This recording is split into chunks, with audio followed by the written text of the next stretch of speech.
Este es el último momento de Dolores O'Riordan.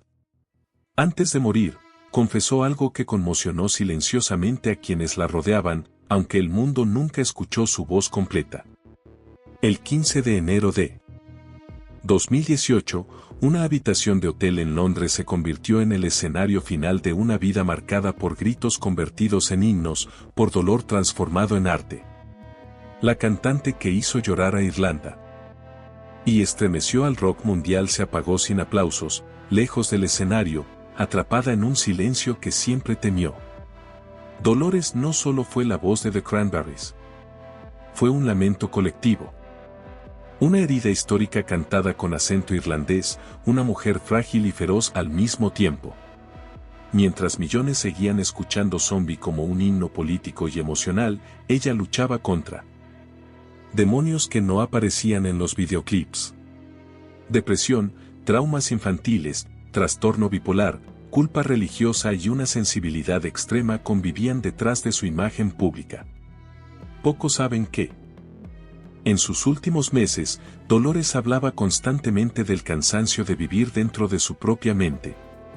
No era una estrella destruida por las drogas al estilo clásico del rock, sino alguien rota por dentro, incluso en los momentos de mayor éxito. Su voz podía subir como un grito de guerra, pero su interior se hundía en un susurro constante de miedo. Amigos cercanos recuerdan que sonreía, pero siempre parecía estar despidiéndose. El mundo reaccionó con sorpresa, pero no con comprensión. Los titulares hablaron de alcohol, de accidentes, de tragedia inesperada. Sin embargo, la verdadera historia es más incómoda, más profunda y más oscura. Dolores llevaba años advirtiendo que la fama no cura el dolor, solo lo amplifica. En esta historia no hablaremos únicamente de una muerte. Hablaremos de una artista que cargó con el peso de representar a un país herido, a una generación perdida y a una mujer que nunca se sintió suficiente. Detrás de la voz que marcó el rock irlandés hay secretos, confesiones ignoradas y señales que nadie quiso leer a tiempo. Esta no es solo la historia de cómo murió Dolores O'Riordan. Es la historia de cómo el mundo escuchó su voz, pero nunca aprendió a escuchar su sufrimiento. Dolores O'Riordan nació en 1971 en Limerick, Irlanda, en una familia numerosa, profundamente católica y marcada por normas estrictas. Desde muy pequeña, la música fue su refugio, pero también su vía de escape de una infancia atravesada por experiencias traumáticas que ella misma revelaría décadas después. En la Irlanda conservadora de los años 70 y 80, hablar de dolor emocional o abuso era prácticamente un tabú, y Dolores aprendió pronto a guardar silencio mientras transformaba su angustia en melodías. Cuando entró a The Cranberries a principios de los 90, el panorama musical estaba dominado por el grunge estadounidense y el Britpop británico. Sin embargo, su voz aguda, quebrada y emocional no se parecía a nada conocido. Irlanda, un país con una historia marcada por conflictos políticos y violencia sectaria, encontró en ella una portavoz inesperada. Canciones como Linger y Dreams mostraban sensibilidad y vulnerabilidad, pero Zombie reveló algo más profundo, rabia, duelo colectivo y una postura política directa que incomodó a muchos. El éxito fue inmediato y abrumador. The Cranberries pasó de ensayar en pequeñas salas a llenar estadios en tiempo récord. Dolores, apenas en sus 20s, se convirtió en un símbolo internacional del rock alternativo y, sin buscarlo, en una voz política. La presión fue brutal. Mientras los medios la elevaban como genio musical, también la atacaban por su apariencia, su carácter introvertido y su negativa a comportarse como una estrella tradicional. Ella no jugaba el juego de la industria, y eso generó tensiones constantes. En ese contexto comenzó a emerger el verdadero tema que marcaría su vida, la lucha interna entre la artista pública y la mujer privada. Dolores sufría episodios de ansiedad severa, cambios de humor extremos y una sensación constante de no pertenecer a ningún lugar. La fama no le dio seguridad, sino una exposición permanente de sus fragilidades.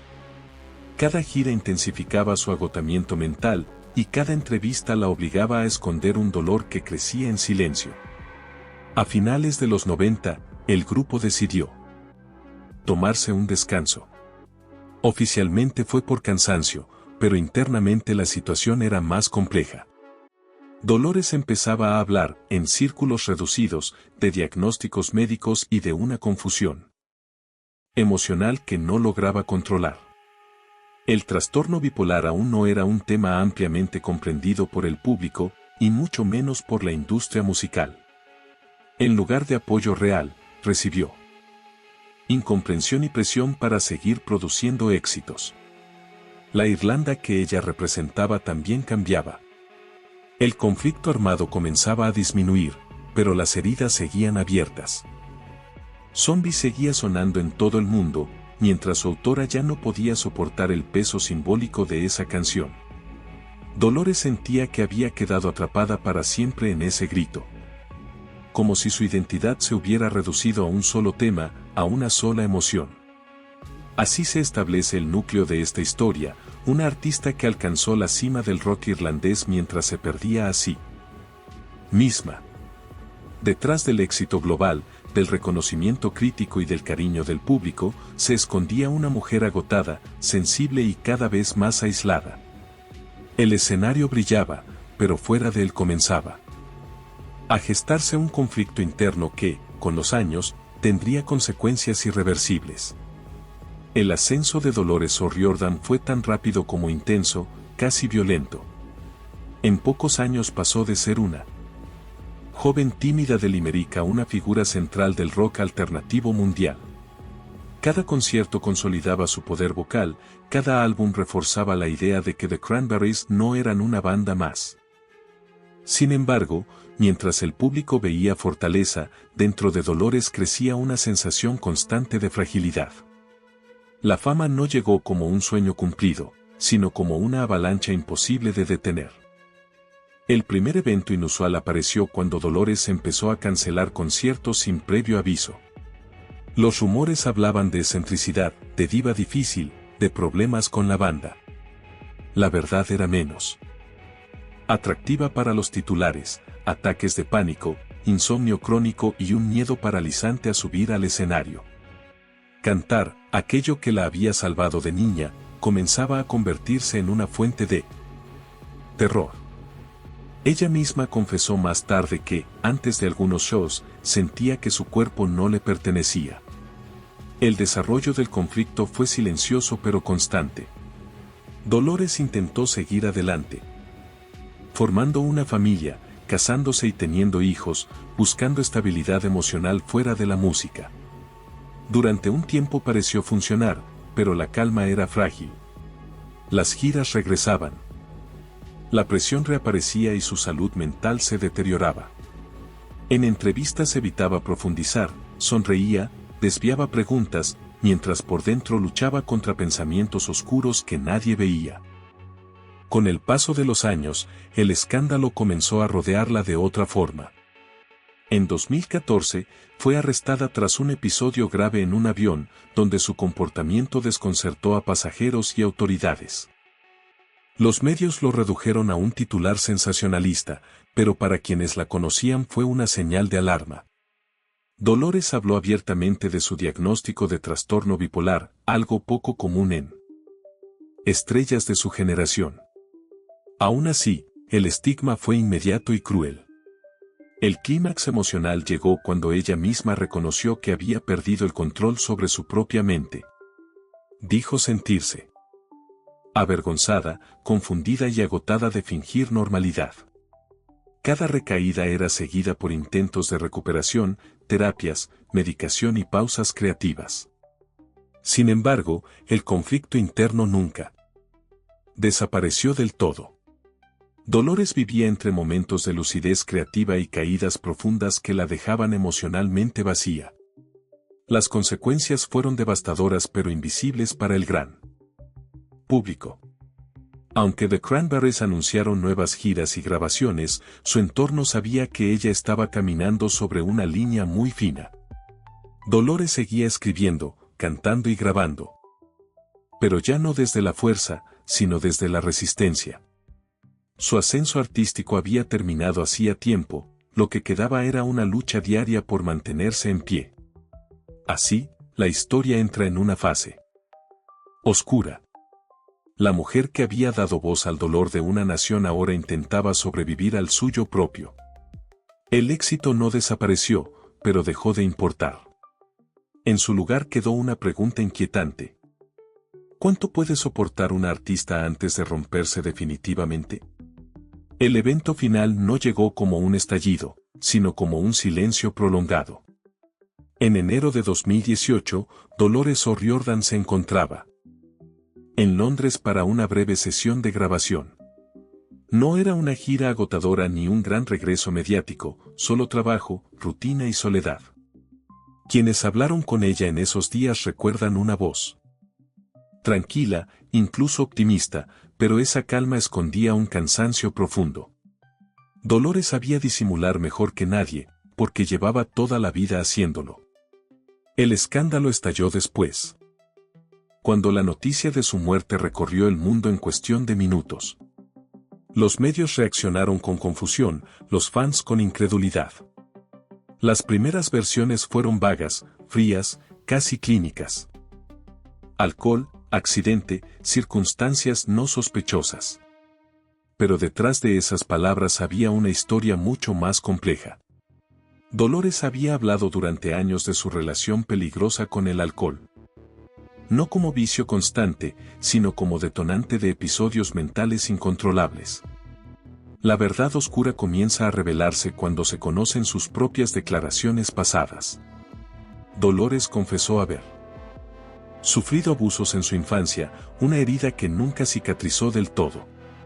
Ese trauma regresaba en forma de ansiedad extrema, disociación y culpa. En entrevistas tardías, decía sentirse rota desde dentro, como si siempre hubiera algo mal en ella. Esas frases, ignoradas durante años, adquirieron un peso devastador tras su muerte. El conflicto interno se intensificó con la presión de volver a ser quien el público recordaba. Cada nuevo proyecto traía expectativas, comparaciones y nostalgia ajena. Dolores no luchaba contra el olvido, luchaba contra una imagen congelada en el tiempo. Detrás de cámaras, sus allegados describían a una mujer sensible, afectuosa, pero profundamente insegura. A veces hablaba de la muerte con una naturalidad inquietante, no como deseo, sino como descanso. El clímax emocional llega al comprender que no hubo una sola causa, ni un solo error. Fue una acumulación de silencios, estigmas y batallas internas. La reacción del público fue inmediata y masiva. Artistas, periodistas y fans comenzaron a reinterpretar sus canciones bajo una nueva luz. Oh to my family, When You're Gone, No Need to Argue dejaron de ser simples temas y se convirtieron en confesiones abiertas. Los medios, que antes la juzgaron por inestable, ahora hablaban de genio incomprendido. Demasiado tarde. La narrativa cambió, pero Dolores ya no estaba para escucharla. Su muerte obligó a una conversación incómoda sobre la salud mental en la industria musical, especialmente en mujeres artistas que no encajan en moldes fáciles. La verdad más dolorosa es esta: Dolores avisó. Avisó en letras, en entrevistas, en silencios prolongados. El mundo celebró su voz, pero ignoró su fragilidad. Y cuando finalmente se apagó, muchos entendieron que no fue un final inesperado, sino el último acto de una lucha que llevaba décadas desarrollándose en la sombra. Desde la mirada de este canal, la historia de Dolores O'Riordan ha sido simplificada de forma injusta durante años. Existe el mito de la cantante atormentada que no soportó la fama, una narrativa cómoda que evita analizar responsabilidades más profundas. Reducir su vida a una tragedia personal es ignorar cómo la industria musical, los medios y el público contribuyeron a su desgaste emocional. Dolores no fue débil, fue excesivamente sensible en un sistema que castiga la Sensibilidad. Uno de los grandes secretos alrededor de su figura es que nunca quiso ser un ícono. No buscaba representar a Irlanda, ni convertirse en símbolo político, ni cargar con la etiqueta de voz generacional. Esa imposición externa la persiguió durante toda su carrera. Cada vez que Zombie volvía a sonar en contextos políticos, Dolores revivía el dolor que dio origen a la canción. El público la celebraba, pero ella seguía atrapada en el mismo grito. También se ha construido el mito de que hablaba demasiado de su salud mental. En realidad, habló muy poco para lo grave que era su situación.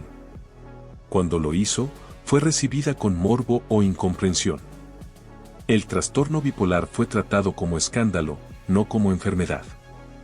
Este canal considera que ahí está una de las grandes fallas colectivas. Preferimos titulares llamativos antes que escuchar de verdad. Dolores no pedía compasión, pedía comprensión. Otro punto incómodo es el rol de la nostalgia. El regreso constante de The Cranberries al foco mediático estaba impulsado más por la demanda del público que por una necesidad creativa de ella.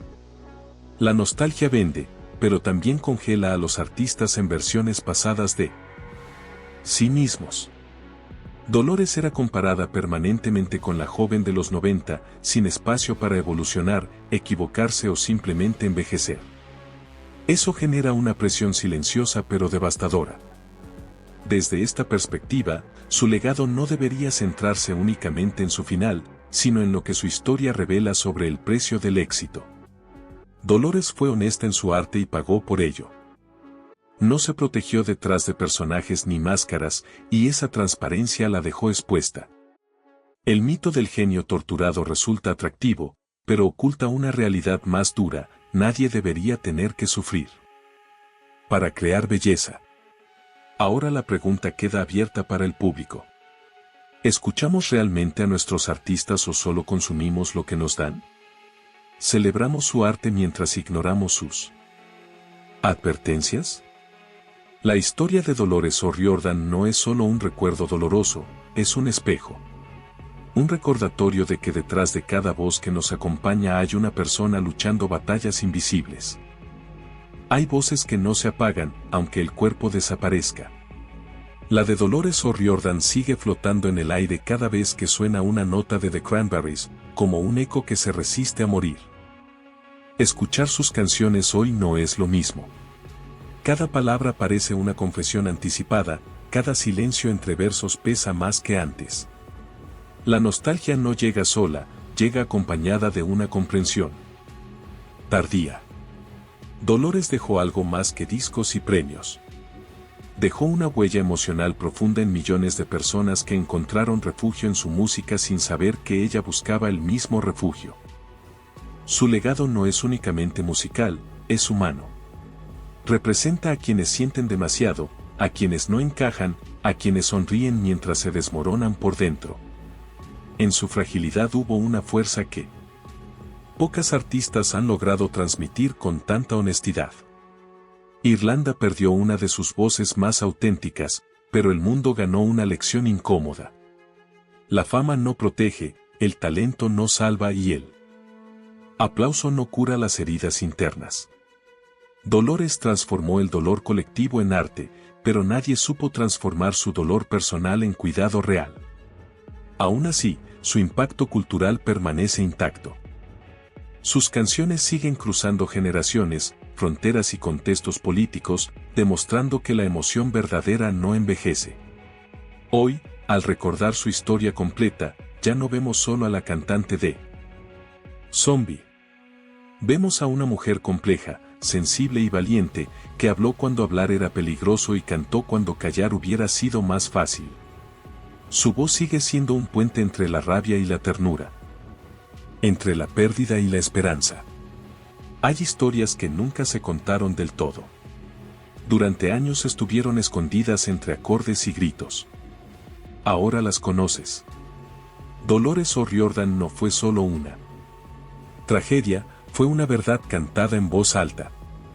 Y mientras alguien escuche su música con el corazón abierto, su eco seguirá vivo, recordándonos que incluso en el dolor más profundo pueden hacer algo eterno.